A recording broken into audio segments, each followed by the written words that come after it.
I had a conversation with Joe not too long ago that sounded a little bit like this. Hey Joe, I am sick and tired of paying all this money on rent. Do you think there would be a way that we could spend less money on rent and have a bigger space at the same time? Yeah, I think so, Drew.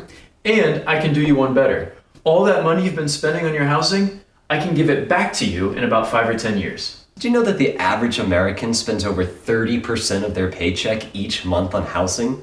If you're like me and you want to do better than that, or you want to spend less money on your housing each month, then follow along and I challenge you to find a creative way in order to spend less. So here's what Joe and I are doing. We are going to buy a house.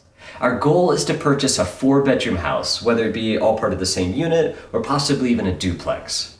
Joe will live in one room of the house, I'll live in the other room of the house, and then we'll rent out the other 2 rooms. Now we did a little bit of math and we think that our monthly cost should just be $265 a month each if we're renting out the other rooms. And that is so much better than what we're currently paying, and we'll actually own an entire house. So this is my very first time. I'm going through this entire process of purchasing a house for the very first time, and I'm trying to learn as much as I can about it, and I've learned so much already. I'd love to share with you what all that is. The first step that Joe and I took towards purchasing a house was to be able to get a pre-approval from a mortgage company. The first thing you should do is get a pre-approval letter. The reason why you want to get a pre-approval letter is that if you go to a house and you really like it, it allows you to make an offer that day on the house, and the seller might actually accept your offer because they know that you have the funds. When looking at what kind of loan type you want as your mortgage, there's a few different options that you have. The first option is a fixed rate loan, and the second option is an adjustable rate mortgage, also known as an ARM. The fixed rate mortgages typically go out into 15 or 30-year intervals, and the adjustable rate mortgages typically go out to 30 years as well. However, they'll typically have a period in the beginning of the loan where it will be a fixed rate, and then after this period, it will become an adjustable rate. These adjustable rate loans may have a fixed rate period for 5, 7, or even 10 years before that rate becomes adjustable. At this time, interest rates are so low. They're the lowest they have ever been and probably the lowest they will be for a long time.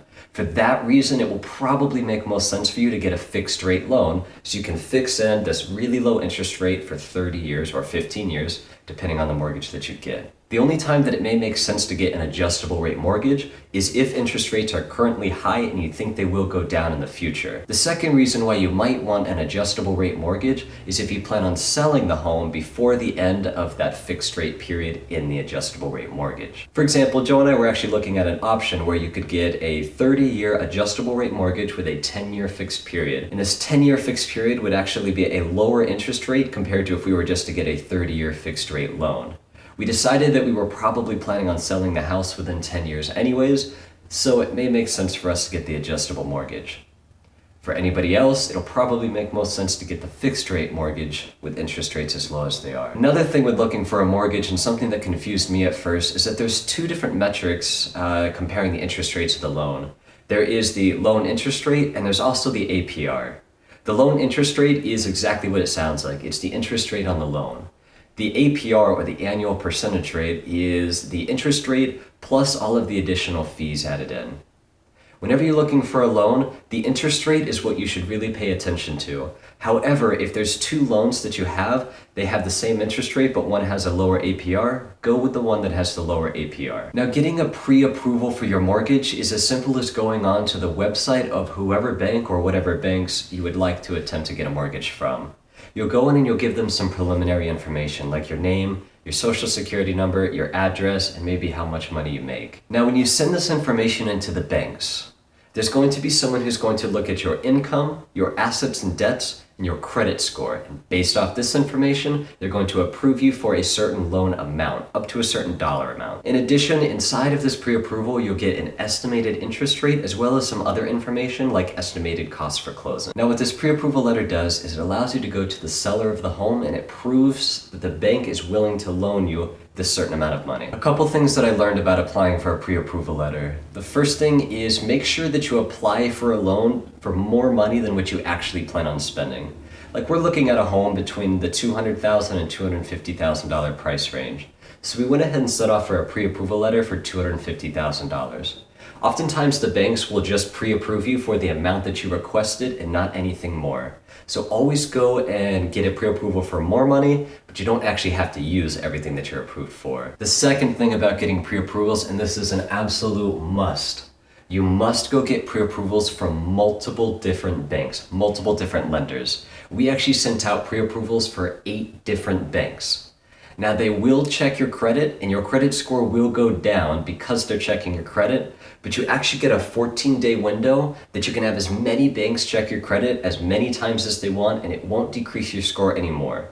There's no negative for you to go out and apply for pre-approvals from multiple banks. The reason why this is so important is because the first pre-approval letter that we got back was almost an entire % interest rate higher than the second pre-approval letter that we got. Now, moving on to today, we actually have the pre-approval and the bank that we intend to go with. Now that we have that, we have the power to go look at homes and make offers on houses. If you're just going about buying a home for the first time, you might be asking, do you even need a real estate agent to purchase a home? And from our experience, the answer is, it's probably a good idea. Do you need one? Probably not, but it's probably a good idea. One of the things Andrew was asking right when we got started was, why should I get one? Well, for starters, if you're buying a home, it's essentially free to have a real estate agent. The seller of the home is going to pay the buyer's real estate agent commission when the home closes. So as far as you're concerned as a buyer, the real estate agent is only going to help. In addition, once you're first starting your search, the real estate agent has access to what's called the Multiple Listing Service, or MLS. The agent can set up a unique search that fits exactly what you want in this MLS system that will get you access to things that aren't necessarily shown on the popular online searches like Zillow or Redfin. The MLS is going to have things, most importantly, that aren't on the market yet. In addition, a real estate agent is a professional in realty. If you aren't, then it doesn't hurt you at all to get the professional advice of someone who literally lives and breathes real estate every day of their lives.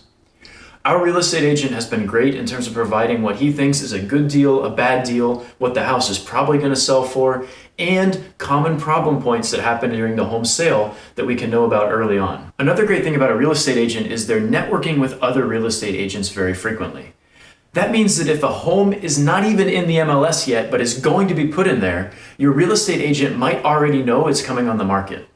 For example, Andrew and I just went and saw a house yesterday that our real estate agent said there's a house almost identical to it that's coming on the market tomorrow. Had we not been talking with a real estate agent, I would literally have no idea that this other house was going to be on the market. That gives Andrew and I a chance to get a head start on getting our offers ready, looking at the property details, and deciding on if it's worth our time. Finally, when you do decide to buy a home, or at least go into contract on a home, the real estate agent is going to help walk you through the process. They'll take care of putting the offer in, making sure the contracts are written, and helping guide you through the entire process of closing on your first home. We literally, mid-recording, just got a phone call from another one of the pre-approval lenders that just beat the rate that we got previously, so we're really excited about this. Get out of my shot! Now that you've found your real estate agent and you've begun searching for houses, you can start going to open houses. An open house is a great opportunity for you to go roam through a home, basically without any supervision, and identify things that are currently selling on the market. This will give you an idea also for things that maybe you like or don't like about a home that you hadn't even thought of before. An open house is a great first step. From there, you can start narrowing down your search and identify places to go with your real estate agent for a private showing. If you go to a private showing at a home, this is typically going to be a home that you're actually interested in putting an offer in. Andrew and I just went to one yesterday. Since a private showing will be run only by your buying agent, and the seller's agent won't be there, that's a great way to start identifying the good points and the bad points of the house without being influenced by the seller's agent. For Andrew and I, we're looking for 2 primary things in a residence. The first is the numbers have to work. Even though we're going to be living there, our ultimate goal is to save money on our real estate expenses. That means we have to find something that over the short and long term will minimize cost. That also includes the potential ability to rent out other rooms in the house. So for example, we were looking at a pretty decent house, but one of the problems was it only had 2 full bathrooms. That really limited our ability to rent out other rooms or even have other rooms for guests if we wanted to, which limits our potential to make money. The second thing we look for in a house is what Andrew likes to call the vibe check. The vibe check is going to be unique for everyone, and that's just simply, what does your gut tell you about this house? If you walk into the house and that is your dream property, literally everything is right, It might make sense to offer asking price, or in a hot market like the one we're in, it might make sense to even go above asking price. On the other hand, if you're walking through a house and the vibe just doesn't check out, maybe the neighborhood's not right, maybe there's something with the way the house was renovated or designed that just doesn't feel good to you, keep that in mind when you're looking through the house, because that may not be a good investment. If an investment isn't one that you can sell yourself, it's going to be difficult to sell to other potential roommates or buyers in the future. The house that we visited yesterday, which was our first private showing, we ran the numbers on and it passed the numbers check. The problem was the vibe just wasn't there. The renovations were very shoddy. It looked like it would require a lot of work to bring up to a point where we would feel comfortable living there, let alone feel comfortable trying to sell those rooms to other people. So as far as we were concerned, the vibe check failed and we passed. We didn't even put an offer down. However, we're looking at a house here in just a couple days that so far the numbers and the basic vibe check are already passing. The moment we find one that passes the numbers check and the vibe check, we're putting in an offer. We can do this because, like Andrew said earlier, we've already done the groundwork and gotten our pre-approvals, so we know what we can afford. Well, thanks for watching. We will keep you updated with the progress. We hope to have a house in just a few months from now. See you later.